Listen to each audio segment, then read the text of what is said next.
Hello, my baby na mabwana. Nice.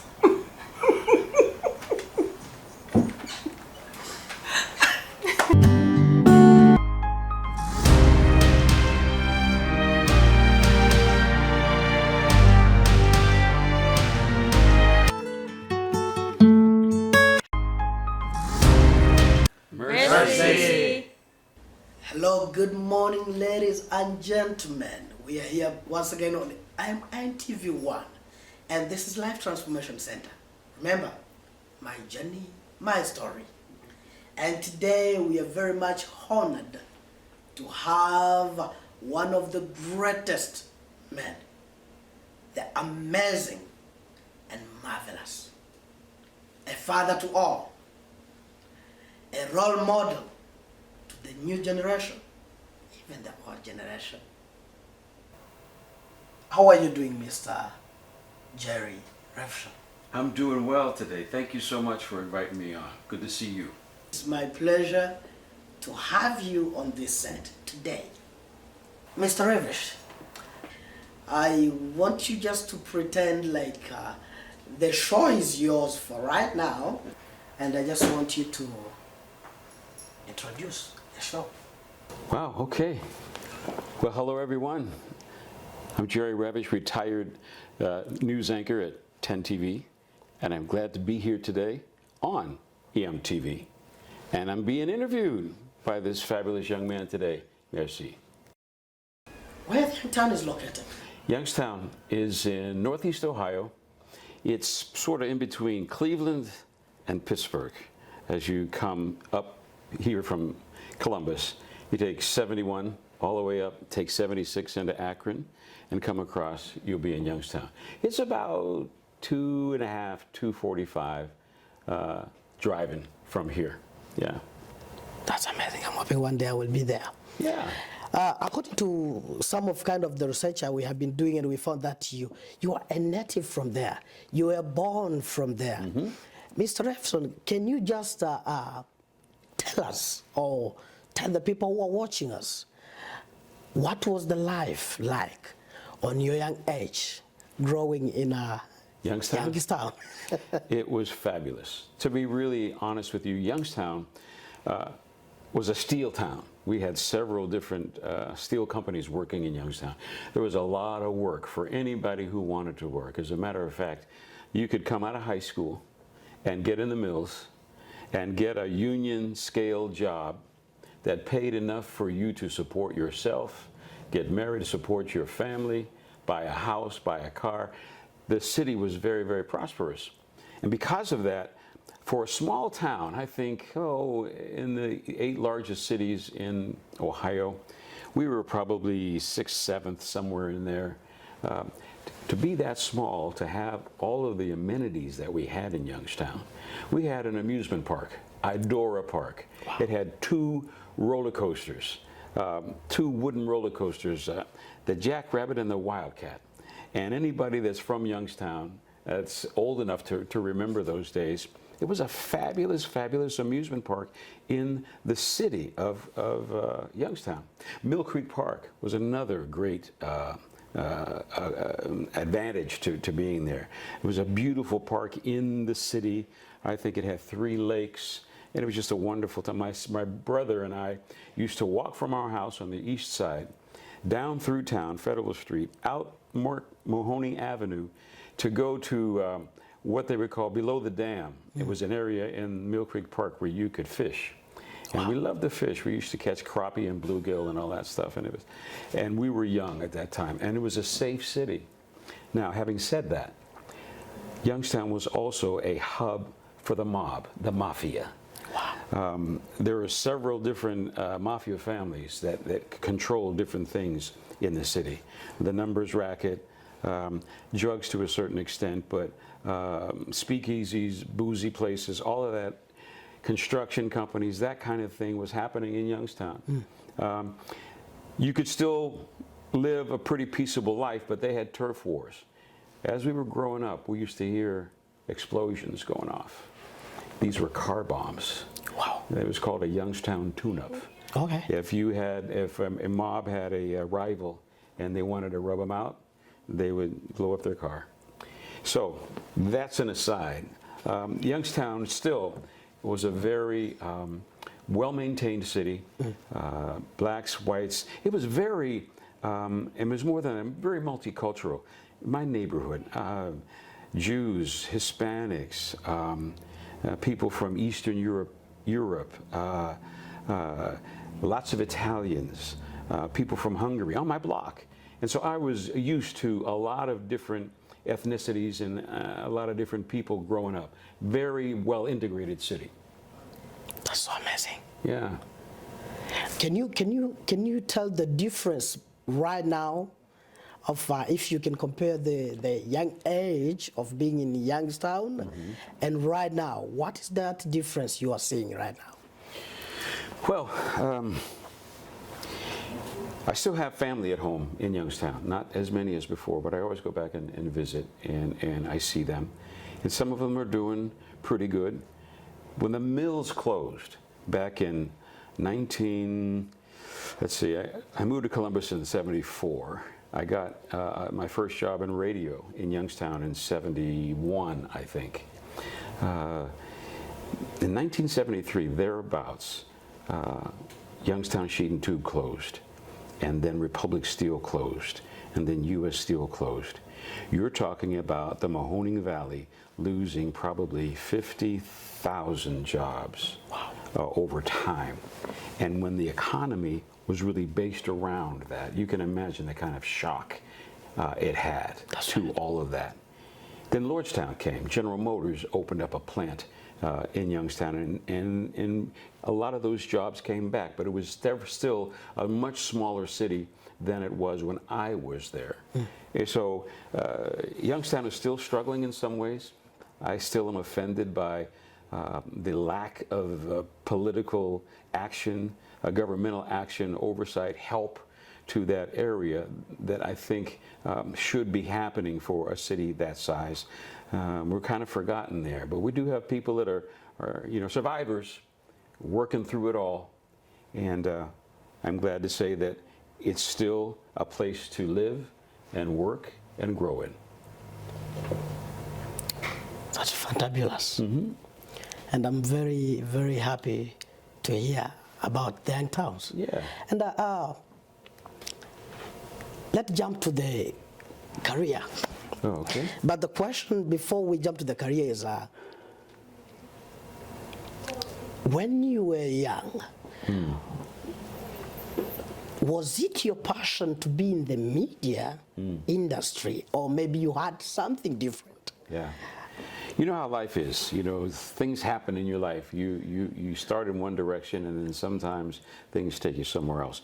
I was a business major at Youngstown State University, and so I had a lot of different jobs along the way to support myself going through college. I worked for General Foods, the Bird's Eye division, as a dispatcher of trucks to different parts of the state. You know, Cool Whip and frozen vegetables and all that stuff. I worked that for a couple of years while I was in school. But then one year, I have an uncle who was a very successful engineer architect in California, Los Angeles.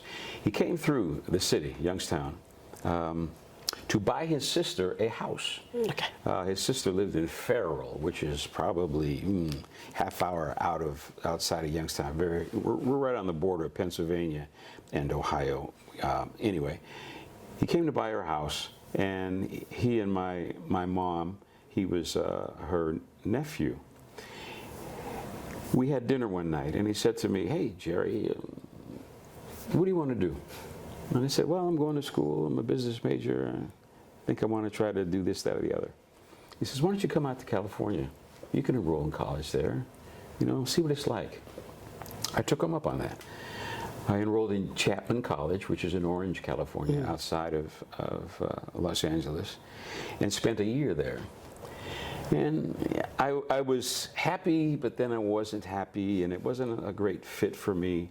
So I just stayed a year, and I came back to Youngstown. But while I was at Chapman College, I saw the student radio station Well, I was one afternoon walking down the corridor when I first got to the school, walking down a corridor, and I made a turn, and I hear all this cool music coming through the corridor, and I wonder, what's this? So I kept walking, and I saw a pane of glass and two guys spinning records in this room. It was the college radio station. And I thought, wow, how cool is that? Look at them. They're enjoying themselves, they're chatting on the air, they're spinning records. It never left me. It was something that I just thought was a very interesting thing to do. So when I re-enrolled in Youngstown State, they had a program called, it was for minority students. It was a minority student broadcast training program. They were specifically trying to get blacks and Hispanics and women in the business more. Because, you know, these were the days of affirmative action where they were really trying to get more people involved in different activities. Anyway, I got a job through going to that school at the local radio station. It was a daytimer. Daytimers are stations, their signals go off at night.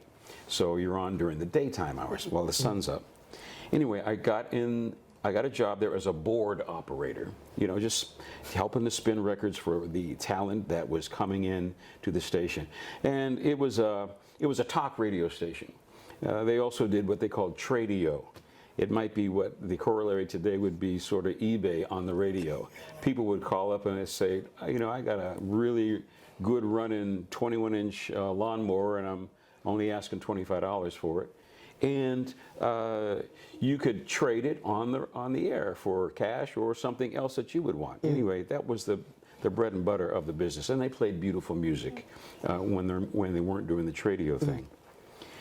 I enjoyed that so much because I learned everything. That's right. You know, and I would say to anybody who is interested in this kind of profession, start where you can start. Whatever door opens up for you, walk through it. That's right.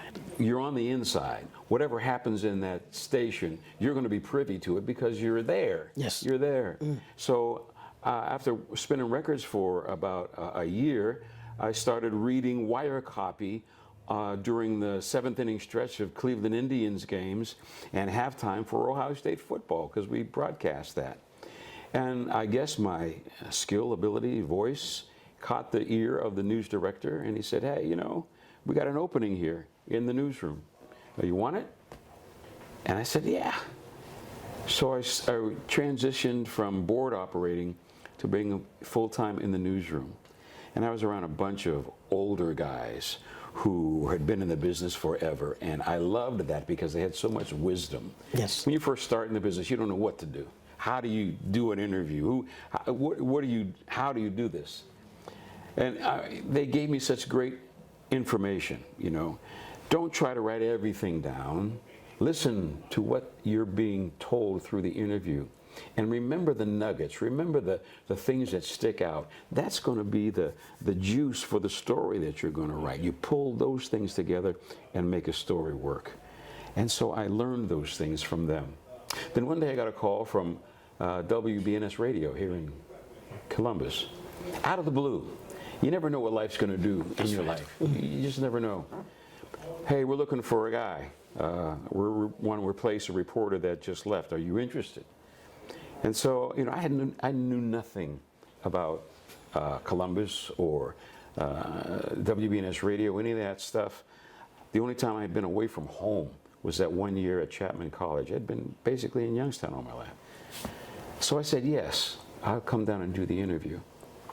And the news director brought me to his house, and we had lunch there, and he threw a pencil and a notepad to me because I was sitting on the floor playing with his young boy. He had a 2 or 3 year old son. He said, write me a story. I'm going to give you some points about the story. Write it for me. So he told me about this fictitious robbery that he wanted me to write a story about. So I wrote the story. And he looked at it and he said, not too bad. Let's go downtown. I'm going to put you in the studio. Let's hear what your voice sounds like when you're reading. I didn't even give them an audition tape. This was way back in the day where you just showed up and tried to get a job. You know what I mean? That's right. So I went to the studio with him, and they got me on tape. And he said, pretty good. We'll let you know. So a couple, 3 weeks went by. Then I get a phone call. And he says, Jerry, I think we want to hire you. How much will it take to get you to come to Columbus? Nobody in my life had ever asked me a question like that. So I said, no. What kind of money I should be asking for? What I gave, the figure I gave him was so lowball. He said, I think we can do better than that. So long story short, I got into radio there at WBNS in Columbus and worked there for 6 years and then moved over to Channel 10 in 1980. Radio taught me so much about storytelling, how to craft a story. Because it's radio, you've got to create the story in people's minds. You've got to create the 35-pound strawberry shortcake with whipped cream on top of it. You've got to make their mind's eye see what you're saying with your words. And you've got to learn how to use the economy of words. You don't run on with a whole lot of sentences like I'm running on right here. You're concise and you're deliberate and you have an intention and a focus and a direction that you want the story to go in. And that's how I think those were the basic tools of the trade that really helped me have success in the business. If you're not a good writer and you want to be a broadcast talent, if you're not a good writer, then do something else in the business. But you got to be able to write if you're going to be on air. You got to be able to convey to people in concise, compelling ways the story you're trying to get over. Let me bring you back a little bit. The time you went, is it Florida, California? No, it was California. California. Yeah. Yeah. Let me bring you back from there. You said your uncle called you there, right? Mm-hmm. And you liked it or you didn't like it. What major did you take? What course were you doing there? I started continuing my business administration stuff there, but then I felt myself going into more of the writing field for some reason. I think one of the reasons was I was, this was before the internet and all that stuff. You wrote letters back then. I would write letters back home to my mom and others, and I would tell them about California and what it was like. And I was very descriptive in my letters to them about what, and I enjoyed the exercise. As a matter of fact, as I look over in my high school days, probably some of the best grades I got was in literature and essays and writing. But I never really thought about that as a profession, you know. But it showed me, and what I say to young people is, you know, take stock of what you're good at. Because what you're good at is probably where your gift is. That's right. And where your gift is, that's where you want to try to work in. You want to work in your gift. So many people are misfits in their professions. That's right. They shouldn't be doing what they're doing. They think that's what they want to do, but in their heart of hearts, it's not what they want to do. And so they have limited success. Find something you can fall in love with. You know, you've heard that phrase. Find something you can fall in love with. Find something that you would work at if they never paid you. That's what I found in broadcasting. And how was your first week? Let me take like your first week, your first day being at the radio and doing broadcasting, and you have never done it. How did you feel? Mm-hmm. You know, doing that for the first time? Yeah. I had some training because we had this was a 6-month training program. We were in the classroom for like 3 nights a week for that many months, continually learning, being taught by people in the business in Youngstown, the radio talents, the newspaper people, even the advertising folks. My greatest mentor was a guy named Boots Bell. He was at WHOT radio in Youngstown. He was an incredible broadcaster, one of the best in the business, known across the country. But he was comfortable working in small market radio in Youngstown, Ohio. He was one of our instructors. And he taught us how to elocute, to be able to speak well, to make sure every syllable counts. And he was a stickler for pronunciations. Get, not get. You know, jewelry, not jewelry, and stuff like that, you know, and it kind of stuck with me. So when I went to my first day on air, I was equipped to a certain degree with some skills that I had learned. But that was the first time I was on air in Columbus, and it was a little daunting. There probably was a quiver in my voice a little bit during my first broadcast, but I got through it because I prepared myself and I worked at that, you know, and I knew the script that I was reading there because I wrote it myself and I had edited it myself and I was speaking it in my voice. You know, when you write, you've got to write like you talk. That's right. And that makes you different from everybody else because that's you. It's your way of interacting with the world. You know, when you think about who you really like on TV or radio, what is the reason why you like them? There's something about them that really turns you on. There's something in the way they speak, they act, their thought process that you enjoy out of all the other folks, you know. So you always want to be original. Be you. You know, I liked Edward R. Murrow. I liked Walter Cronkite. I could never be those guys. I could only be me. I could learn from them, but I had to be me. So that first day, I got over it pretty quick and got down to grinding every day and doing the work. Wow. Hello, ladies and gentlemen. Remember, this is Life Transformation Center, and this is my journey, my story. And we are with Pastor, we are with the mentor, we are with the man you have been waiting to watch or to see. Maybe one day you will have the advantage of seeing him like me. We're just going for a short break and we're going to be just right back. Thank you once again, ladies and gentlemen. We have just come back from the break. And once again, Life Transformation Center, my journey, my story on MNTV 1.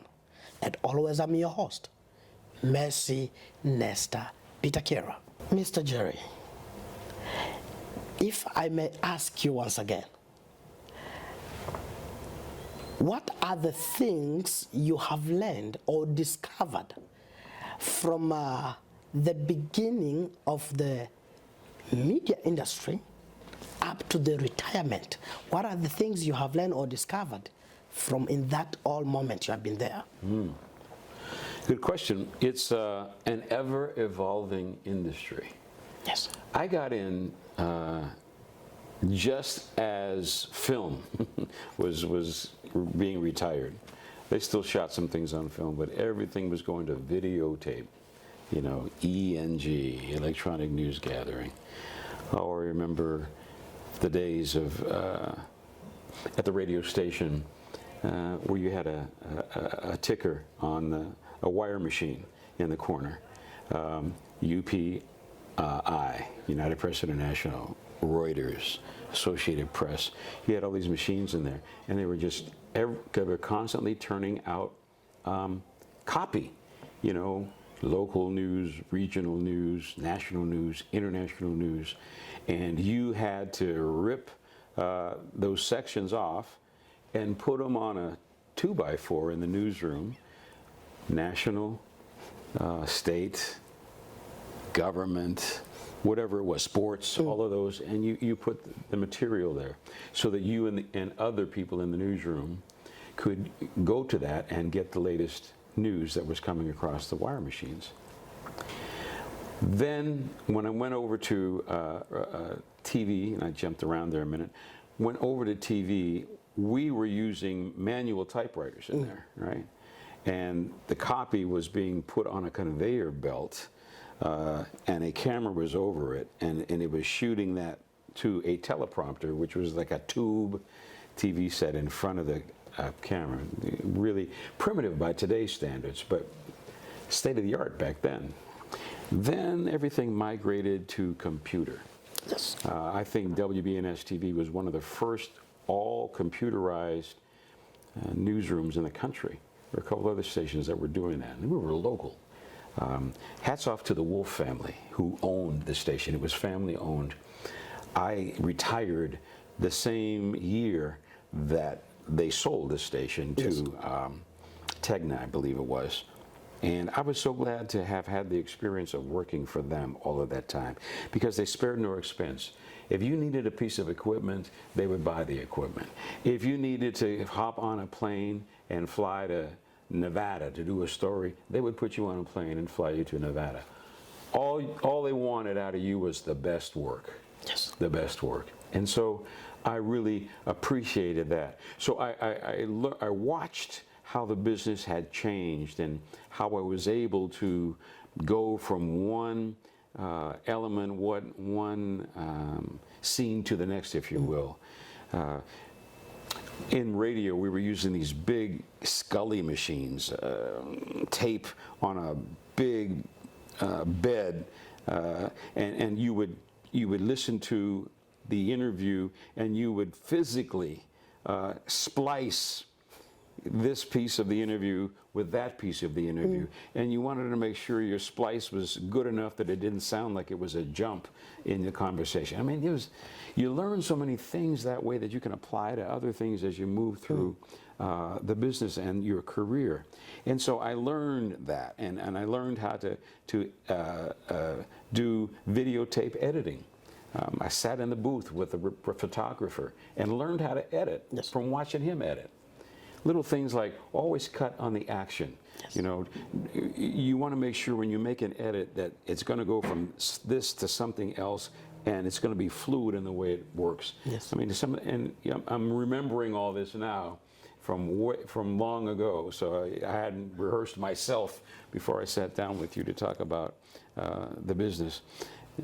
But everything went to electronics, and it just made it so much easier. Instead of having to go to a board and pull down the wire copy on what happened in Florida this afternoon, it was on your computer in front of you. And all of the other things that we enjoy today, it's all computerized. And it's instantaneous with information. That's why people can come to a new market and learn the city in a pretty reasonable amount of time just by Googling things, just by doing some investigative work through the internet. You can find out the information that we have at our fingertips today is so incredible. So that, I think, is one of the big changes that I had to work myself through as I went along in the business. And you got to find a comfort level, and you got to be flexible, and you got to anticipate the unexpected, because every day there was something that went wrong. Every day. And after a while, it really starts wearing on you. But, you know, cameras go down, batteries need to be changed, just crazy stuff. But you've got to deal with it, you know. And it makes you, the better you are at dealing with the unexpected, the better you are going to be in surviving this business and flourishing in it. You can't let that stuff, you can't cave to that. You know, you're on the air. You can't, I've seen people melt down on the air, you know. And it's awful, it's sad, you got to make sure that no matter what happens here, I'm going to stay in control. Yes. Because the viewers don't know what's going on behind you. They don't care about that. What are you talking to me about now? What's going on here now? Yeah? All right. Wow, that's so amazing. Even myself too, I have learned something from that. Yeah. And, let's talk a little bit about the transition you made from the radio to television, mostly on MNTV.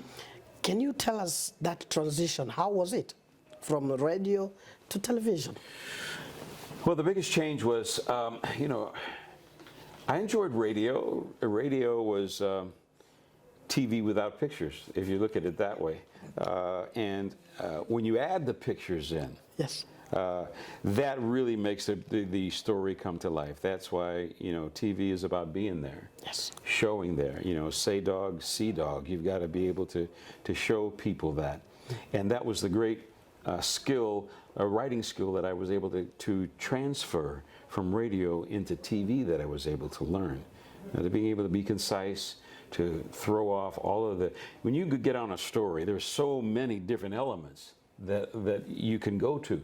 But at the end of the day, at the end of that time, you've got to decide what's most important here and what will people at home be interested in. That's right. You know? And within that, there's color and texture and tone and cadence and all of those things. But at the end of it, what do you want people to leave your story with? Yes. What do you want them to know about this? And that was always the everyday challenge, and always something edit. You mentioned pastor. I am a pastor. I've been pastoring a church in South Columbus, Unity Temple Church of God in Christ, for 12 years now, and I was an ordained elder before that. But every time when I have to do a sermon, it's write, rewrite. I still do that because that's how I communicate. Right.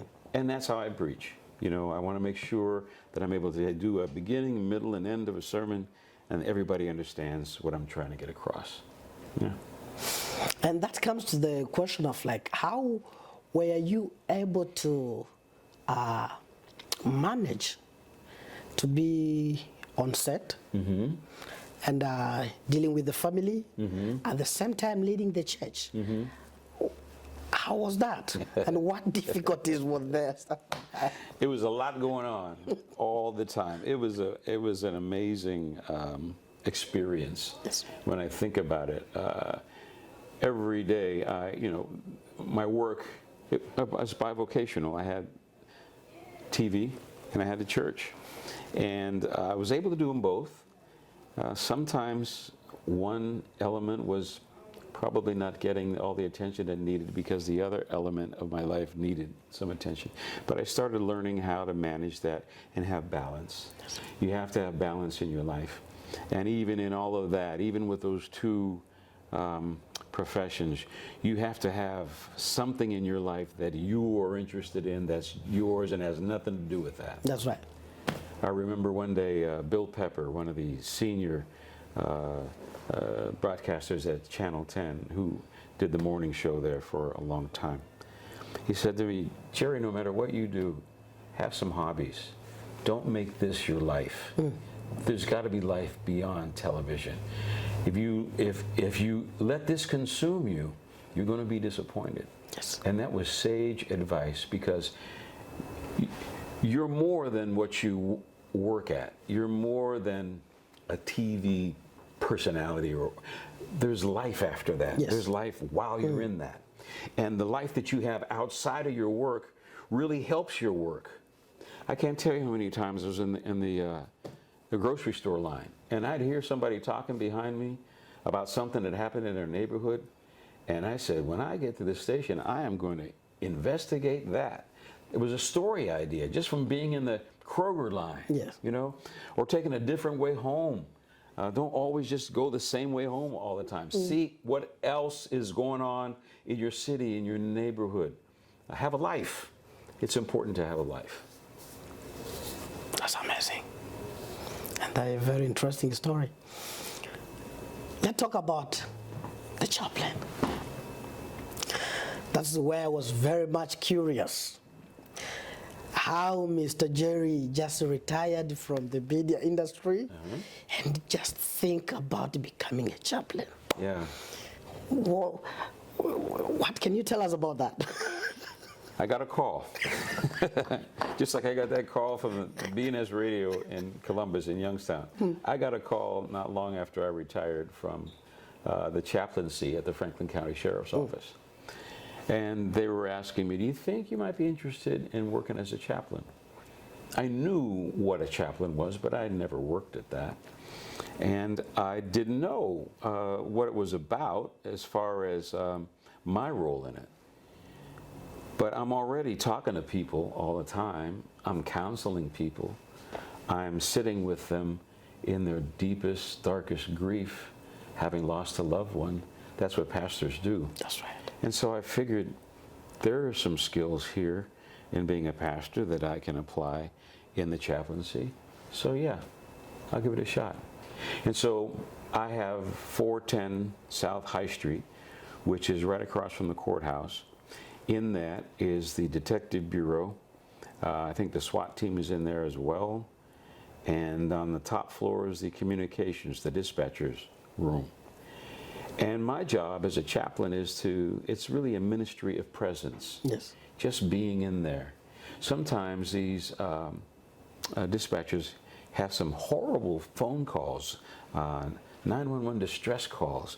And what they've got to do is immediately be able to assess the situation and try to find out what kind of help is needed and get people there.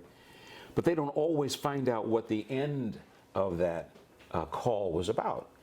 Once they pass it off to the deputy or the fire department or whatever, their work is done. So they don't know about the other end of that.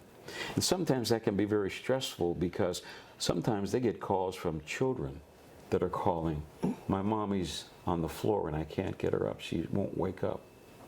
Send some help. And they keep the child on the phone. That's right. While they're getting the medics to run to that house, and also a sheriff's deputy to come to that house while the child is still on the phone, keeping them on. They don't always find out what the end of that is. And so that's a very stressful thing for them. These folks work 10-hour days, 4 days a week, and it can be very, very difficult for them during that time. And so my job is to just be there for them. You know, I'm not trying to be some sort of mental health therapist. You know, that's not my role. Yes. I can point them to, I can get them to some counseling. But I'm just there to be there for you in this moment, to see where I can help out. That's right. So that's what the job of the chaplaincy for me is. And that comes to the question of, are you enjoying it? Yeah, I am. I am enjoying it. I'm not able to spend as much time in the chaplaincy as I would like, but I do put my time in. I enjoy that. I enjoy pastoring. I enjoyed my career in radio and television. I was blessed to be able to do that and to have that front row seat on history. And being at some of the biggest stories of our time, I was able to be around those things. And so I was blessed to have that, and I look back on it fondly. I don't desire to go back into TV because it's a lot different now than it was when I got in. Different in maybe some good ways, different in maybe some not so good ways. But that's the next generation coming on, and so I'm glad to see them get their shot at it because I got mine. Mr. Jerry, I'm going to just assure you that you have done a great and a very marvelous job. Thank you. For whatever you have done. Because as we were spending time to watch you, it was just our willing and passion to try to reach to where you are. And that's why I sticked with Mr. TJ for long, and I'm like, I'm gonna become the little TJ. All right. Yeah, just to reach and you know, to at least I can feel like I'm like where Jerry is. And I'm so glad to have you here today, which is a good thing. What advice are you going to give to us, to everybody who is watching, so that we can make it?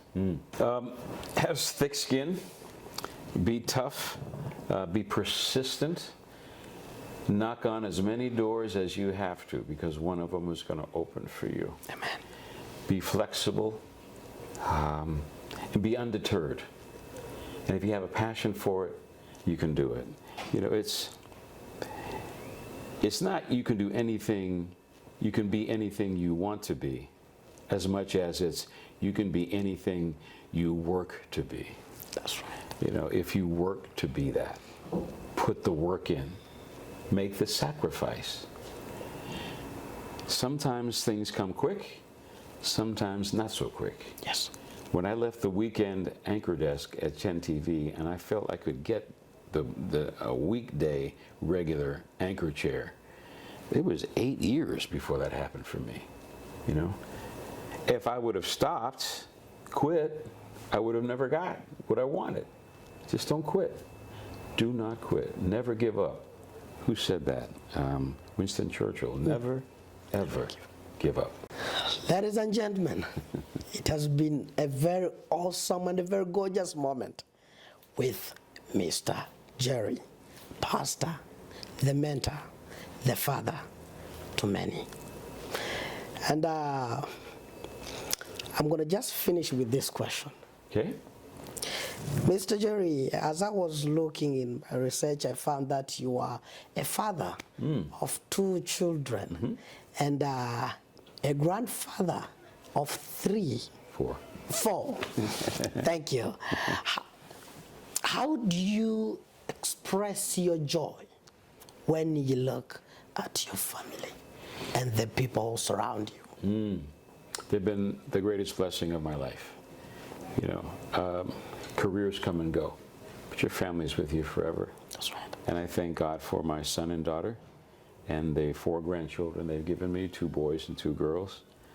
A wonderful companion, wife who's been with me for, we're coming up on 48 years together, married.